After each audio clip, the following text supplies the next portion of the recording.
Hi, I'm Joan Quinn, and welcome to the Joan Quinn Profiles. Waiting to be profiled is Aileen Brown and Adam Brown. Author Aileen Brown earned her PhD in archaeology at the University of California at Riverside, and for 20 years was a professor at Cal State Fullerton in the anthropology department. What are the similarities, Aileen, between anthropology and archaeology? Archaeology is one of the branches of anthropology. Anthropology is supposed to have 4 branches. There's cultural, physical, archaeology, and linguistics. Oh, so it encounters more of the written or the spoken? The linguistics. The linguistic part of it. Spoken, and archaeology is the historical part of it. So you teach both, or are familiar with both? Yes. Yeah. You did a lot of your field work in the Middle East. Yes, I did. And it seems that women are discriminated against in the Middle East. Did you find that as part of the problem? Not really. The Americans did discriminate against women during the 30s and 40s and even the 50s. The British didn't. Some of the more famous archaeologists, British archaeologists, are women. Whereas Americans kind of put them in the background. A very famous American archaeologist by the name of Albright said that you shouldn't mix men and women because bad things will happen at the excavation if you mix them. Oh, so they just kept making up their own things? Let's keep the women out. Exactly. And tell them something bad will happen. But what actually happened when you went on digs, I suppose, and you had a large crew of people with you? Well, it changed during the late 60s. Is that when you started going? I started doing field work in the Middle East in '73 at Gezer. Oh, I see. And actually, I was the registrar, but the women were given more credibility by the 70s, American women. So you started out just documenting what was coming out of the earth? Yes. Yeah. You were in a lot of different sites. You were in Turkey, you were in Israel, you were in Lebanon, I guess. No, I wasn't in Lebanon. I got a call from the State Department that said, and they said that we would look favorably on an application for a Fulbright for you to go to Lebanon. And this was in 1983. And I said, "You think I'm crazy, don't you?" Oh, that was when the war was, right? Yes. And they said, "Well, they don't shoot women." But I think they were. I don't think bombs aim at women or men particularly. When you're on a site, is most of the site work the same, so that it doesn't matter what country you're in or where you are? Do you have the same similarities? Yes, there are similarities and there are differences. In the large sites that have been cities, you usually dig a bigger hole.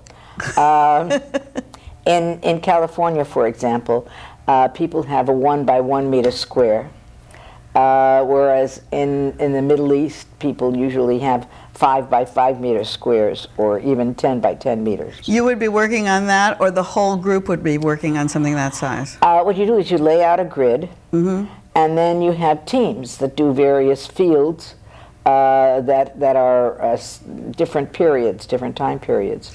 Oh, and then each square has its own supervisor. It's very hierarchical, and you kind of work your way up from being just a digger to being the assistant in charge of the square to being in charge of a square, then a field, and then in charge of the excavation. Is that right? Yeah. But when you go to be a digger, you know what that excavation's about, don't you? Yes, you do. I mean, you have to be schooled in it. Yes, you do. Usually, before you go, the director will send the information to the people that are going to work on it, or you do some of the research yourself if you're the director. You know, you spent a year at the American School of Oriental Research in Jerusalem, which is in East Jerusalem. Yes. and on the way to the old city, I Yes. think. That school isn't open now, is it? Yes, it It is. still is? Yes, it is. Oh, I went there about, I don't know, 5 or 6 years ago. Yes. And it's a very wonderful place. Did you do research there, or were I you lived teaching? there. I had a National Endowment for the Humanities Fellowship there for a year, and I was also in charge of the Cal State overseas campus at the Hebrew University. Oh, but that during Hebrew that year. University is in a different place than Yes, this was. so I needed a taxi to get there. There were no buses that went there at the I time. know when I started reading the book, you said that you stayed at the YWCA, Yes. which is is it right across the street from this school? It's right across from the King David. The old the old YMCA is Oh, I know, right next, okay, I know across where it the is. street from the King David. I was thinking of the Y that's in East Jerusalem, which is next to the American Embassy legation, I guess it is. Yeah. No, the one in West Jerusalem is probably the fanciest Y in the world. I think they had wonderful cafeteria. People used to go there to eat. Or Yes, and they also have a swimming pool, and they had concerts with Toscanini, and they had tennis courts and beautiful Moorish architecture. It's a very beautiful place. When you were there at the American school and also at the Hebrew University, were you teaching? I taught one course at the Hebrew University, but I was doing research. I was writing up the site report for a site that I had dug at. Well, what people say about archaeologists is that they're supposed to preserve the past. Yes. But archaeologists are also their people point their finger at them for looting the past. Archaeologists don't loot. Non-archaeologists loot. How does that happen? Oh, these are people who make a living out of it. There are. It's particularly prominent in Italy and in Mesoamerica. There have been archaeologists who have been killed in Mesoamerica by the looters, who then sell to antiquities to sell to dealers, who then sell to antiquities dealers. How do they get in there? If you're talking about the hierarchy and people watching the site, how do these people actually get in? And I'll give you an example. At Tel Ra, where we were digging in the Negev, there were Bedouin who lived nearby. In fact, the Bedouin felt they owned the hill. And we went down to, we slept in Beersheba. We didn't sleep on the site. The Bedouin would come in at night and go into the tombs and take things from the tombs. And you knew this? You could see what was going on? If you pay them, let's say $100 to guard the site, they don't loot. But then they're guards. I see. But if you don't pay them, they'll loot. And during the off-season, they'll dig. Oh, well, you're gone? Yes, yes. And so they just keep continuing. They keep digging. But are they doing it for another person? They must be doing it for someone who's They do it for themselves, and then they sell it to somebody who sells it to the antiquities dealers in the old city. Well, I think that's part of what is in your book. A Fly Has 100 Eyes, which it's like fascinating, because when I started reading it, and after being in the Middle East so much, just reading your descriptions takes you there. How did you decide to finally put all of your past into a book? Oh, well, it's based on a true story, actually. There was a British archaeologist who was killed on his way to the opening of the Rockefeller Museum during the British Mandate times. The British police never bothered. He was very stingy, he was a very nasty man, and the British police never bothered to find out who had killed him. And it became almost a joke after a while that he was so nasty that nobody cared. And my students would say to me, "You better behave yourself and not overwork us, or we'll pull a Starkey on you." And that was Starkey, who disappeared, was killed? Yes. And so I thought, when I started writing, I thought this is they told me, when I took some courses in writing, and they told me, write what you know. And what did I know? I knew archaeology, and I had a ready-made murder mystery there. Oh, you already had it all put together. Would you say this is a historical novel? Yes, it is. Actually, what happened was after I started writing it, because I wanted to find out the price of cigarettes and little things like that, I got the Palestine Post from Berkeley. They sent me the microfilm from the whole year of 1938. Oh. And I started reading it, and what amazed me was that in the left-hand, two left-hand columns were the dispatches from Ernest Hemingway from Spain on the Spanish Civil War, and the two right-hand columns were the Japanese invasion of China, and in the center, in the middle, were the latest terrorist activities going on in Palestine, and there were more people killed than now. There were 1,000 people killed by July. You mean all across where you're talking, all these different places, or just in Palestine? Just in Palestine. Just in Palestine. They were, the Grand Mufti was bringing in people from Lebanon and from Jordan, or Transjordan at the time, and they were roving bands of marauders who were killing people. You address that. You talk Yes. about that in your book. The other thing, as far as talking about saving artifacts and talking about what happened, what you were Yes. saying then and what happens now with Afghanistan and the Bamiyan Oh yes, and the artifacts. There were this sort of thing went on a long time ago in the 4th century A.D. Destroying artifacts. Yes, they were what they call the iconoclasts, who Christians did it then. They took all the out of the mosaics, all the human figures right. out of the mosaics. You'll see some ancient mosaics with the human figures out and destroyed, and then the Muslims did it. Just destroying what was there before, because Yes. it was from a different. It was from a different era, and also because they felt it was against their religion. Oh, so it's just like taking a mosque and making it into a church, and then Yes, making it into yeah. And you a find temple. this in Egypt too, that a lot of the Egyptian temples were defaced. All of this that we've been talking about is in A Fly Has 100 Eyes. No, that part isn't. Not the defacing. Is that the next part? Is that the next book? The next book is about Operation Torch, the invasion of North Africa. Oh, what kind of experience do you have there? Oh, this was actually about an excavation that takes place right outside of Tangier in the caves of Hercules. Oh, so that's all in that same Yes. area where you were. Well, we're going to look forward to it, Eileen. I'm so glad you came, Aileen. I'm so glad you came today. You live in Orange County, and it was a long drive. We're happy you were here. Well, I'm happy to be here too. It was Thank very you. nice of you to ask me. Thank you. Don't go away, because we'll be right back with Adam Brown. I'm so fast. Did it go fast?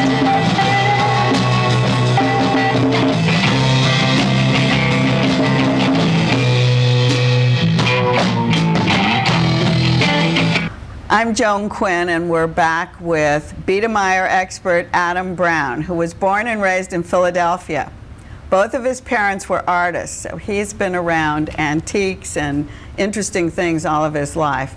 He earned a Bachelor of Arts from Temple University in Asian political economy and Japanese language. What were you aspiring to do, knowing how to speak Japanese? Well, I think it was, it had something to do with, a little bit with vanity and something to do with wanting to escape two very self-absorbed expressionist artists. I wanted to pick the most difficult language possible, prove to the world that I could master it, and then get as far away from Philadelphia and my parents as humanly possible. Well, Adam, that doesn't sound like a good little kid, but I'm really impressed that you could learn Japanese. Well, I did. Were you going to study antiques there, or? No, I was going to Japan basically to freelance. I was going to go and be an entrepreneur, find a niche, fill it. I understood the Japanese people very well. Japanese language studies came very easy to me. Do you speak a lot of languages? A little Spanish, enough to get me by in New York and Los Angeles. My Japanese, unfortunately, has become a little rusty. Did it? Has it? But you know, on your way to your Japanese venture, Right. there was like a crook in the road, and you There ended was. up in Prague. There was. The bubble economy in Japan burst in 1993. I was set to move there. Had spent 3 years on a scholarship, 3 months on a scholarship with Temple University. And I basically had an opportunity to set myself up in some situations where I had great opportunities to get involved in the Japanese business community. Were you, well, when you got to Prague, were you interested in antiques? Well, or were you here's the still- thing. I had a whole shift of plans. This is a little Okay. bit crazy. I had a shift of plans. After the bubble economy burst, I changed my plans. I owned some real estate. I was a developer for a while, and I didn't have to worry about income when I was in Philadelphia. And I got involved in collecting art and antiques. Specifically, I was involved with American mission furniture. I was Is collecting. that right? And the gentleman next door, who bought the house next door, happened to be he was a former colonel in the Czech Republic. And he basically escaped just before the regime change, and used to chide me when he came into my home. He would see the kind of furniture that I collected, and he would say, "Adam, in my country, this is firewood." He said, come to my country, I will take you to our castles. And I took him up on that. Wait, was the mission furniture influenced by what your parents were doing in Philadelphia? No. No. But it was just an aesthetic that I liked. It was simple, honest, straightforward furniture, and I liked the aesthetic. So you get to Prague and you start going to all these castles. Yeah, well, it didn't start quite at the castle. This was a boast, and my next door neighbor was really had his own agenda. But he had his own agenda. But I started finding the kinds of pieces that I bumped into Biedermeier furniture. It hit me with such force. Tell us just a little bit, when you say the word Biedermeier, what it conjures up what it should conjure up in a person's mind. All right, Biedermeier is Austro-Hungarian furniture made in Vienna just after the fall of Napoleon and the beginning of the Industrial Revolution. It was a furniture that was popularized by the explosion of the wealth of the upper middle class. The invention of the veneer cutting saw Yes, no, go on. The invention of the veneer cutting saw and the lovely veneered surfaces. That's right. The veneer surfaces. It came out of what, though? It came out of. What was the type of furniture at that time? Well, that, like, this is the next step. After Ampere furniture, you I have see. Biedermeier furniture. So you still have a little bit of the influence from Ampere with the lines, the curved You lines, do. and There's definitely a nostalgia for Ampere furniture in the Biedermeier style, but there were certain issues about Ampere that the new Austrian upper middle class wanted to dissociate from, namely heavy ormolues, heavy brass Right. mounts, the mahogany that sort of represented colony and empire of Napoleon. So this was a new popular furniture. When they actually started selling all this Biedermeier furniture, was it signed? Were there different craftsmen signing these things? Well, there were 750 actual shops producing Biedermeier furniture between 1815 and 1830. Everybody looked to Vienna, and specifically the workshop of Josef Dannhauser, who was he was trained as a sculptor, but he was an architect and attempted to really do the same thing that the Stickley people were attempting to do in the beginning of the 20th century. In here. the mission, which you were familiar with. I was very familiar with. So you knew what to look for, I guess. Correct. So then, when you got there, did you start buying it, or did you just how did you relate to this Biedermeier furniture to become an expert? Well, it had such a strong impact on me, and there weren't many Americans over in Eastern Europe at the time attempting to create these business relationships. I was one of maybe one or two Americans in Eastern Europe at the time buying art and furniture. And what were you doing with it when you were buying it? Just for yourself? No.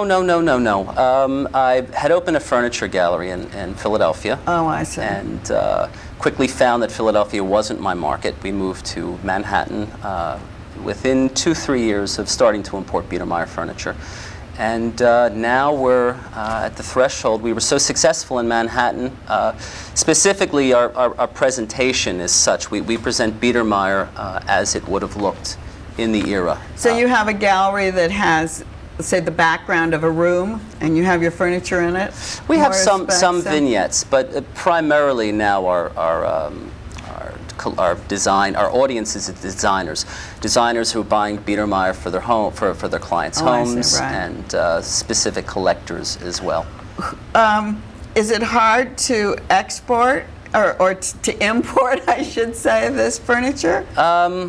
You know, you have to go through. So you have to have your connections. There's certain procedures you have to follow. You have to document everything with the National Gallery to make sure you're not exporting historical memories. I was going to ask you, do you still go out and shop for it? Sure, we do. We buy furniture mainly out of the homes in Eastern Europe. That's how you would. Yeah, I wanted to segue into a piece right here. I realized we have limited time available on the because spot. It's interesting, yeah. This is actually a Biedermeier cuspidor. It's a Biedermeier spittoon. Spittoon, and this comes out. Yeah, and that comes out. This is what a piece of furniture looks like when we acquire it. Essentially everything's there, but since Biedermeier was originally a shellacked furniture, you have to prepare a surface properly in order to put on a polish like this. Why doesn't this have a shellacked finish? Because it's worn off? Well, this has been probably sitting in somebody's attic for the last 100 years or so, and the shellac it wears off after time. So let me put this back in there, and then tell us what you would do with this. Well, this piece, there's a couple of pieces of veneer that has to be replaced. In general, we our standard is no more than 10% veneer restoration on a piece of furniture. There's some chips that we'll fill in. So if you restore 10%, it still is an original. It still is piece. original. That's the standard. And when you fill in with wood, or you fill in with putty?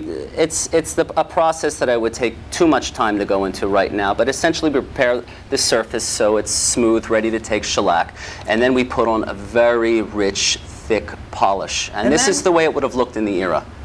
Let's tilt this just forward just a little bit so we can see the top of it. Because it has all the grain that you're talking about. Yeah, these are book-matched panels. That was one of the developments in the innovation of the Biedermeier style. They would slice veneers into mirror imaged panels, then place them in a pattern on top of a surface. And then they would apply a shellac polish, which actually served to magnify the veneers, bring it to the next level. It sort of has this Olympian kind of shiny quality to it. While we're holding this way, I'm going to pull out the magic drawer, which is a secret drawer. You can't even see it. This is a lady's sewing table. As you see, it's got a real neoclassical line to it. And let's talk about the harp or whatever. Yeah, here. The harp. Explain that to us. It harkens back to Greek and Roman styles in classicism, and Biedermeier drew from that tradition. These are these frets here. Yeah, these frets are ebonized details. In general, the ebonized parts of a piece of Biedermeier furniture was ebonized pear wood. It's a fruit wood. It's done with a tinted shellac. So the black, the contrast is very typical of of the style. Yeah. You have a place a shop that's called Illiad. Illiad Antique. What does that mean? Illiad, well, Illiad is sort of harkens to the neoclassical inspiration of Biedermeier furniture. So it's just Biedermeier at Illiad Antique? Well, we do some neoclassical as well, and we do a couple pieces of Art Deco to fill in our collection, but for the most part, we specialize in Biedermeier furniture, and we have the largest collection of Biedermeier furniture, I believe, in the world right now. This chair also reminds me, just this kind of curvature on the chair and the legs of, naturally, because it's Biedermeier chairs, but it looks more like this table than some of the other things that we've seen. Is there some special description of the back? Biedermeier furniture was very, especially in Vienna around 1820, 1830, was very whimsical, very lyrical. We specifically lean towards Austrian design, specifically Vienna. German Biedermeiers tends to be somewhat heavier, somewhat monolithic. I like the lighter, more linear geometric forms. And this looks kind of heavy to me. Well, it's actually a fairly light piece of Empire. Yeah, I've seen very clunky, very heavy pieces. This is the execution of this particular console. Is this a different color? Yes, that is a painted detail. It's a particular shade of green that you'll find in a lot of caryatids on Empire furniture. So this is a whole new thing to the Joan Quinn profiles. I'm We sure. haven't talked about Biedermeier before. Well, let me tell you, talk shows are a whole new thing to me as well. Well, Adam Brown, I'm so happy you're here, and we're glad that there's an Illiad Antique in Los Angeles Yes. and one in New York. Yes. And I think we'll try to be experts and pick out some of these Biedermeier pieces. That's great. We just opened in a wonderful building. It's very close to the Pacific Design Center on San Vicente Boulevard, just a stone's throw away from, they call it the Blue Whale, I think. Exactly, yeah. Well, it's such a mix of different things over there. So this is very fine furniture. Well, and thanks for being with us. Thank you so much. And thanks for watching us on the Joan Quinn Profiles. Keep writing to 777 South Figueroa, 44th floor, 917, Los Angeles. And we'll see you next time on the Joan Quinn Profiles.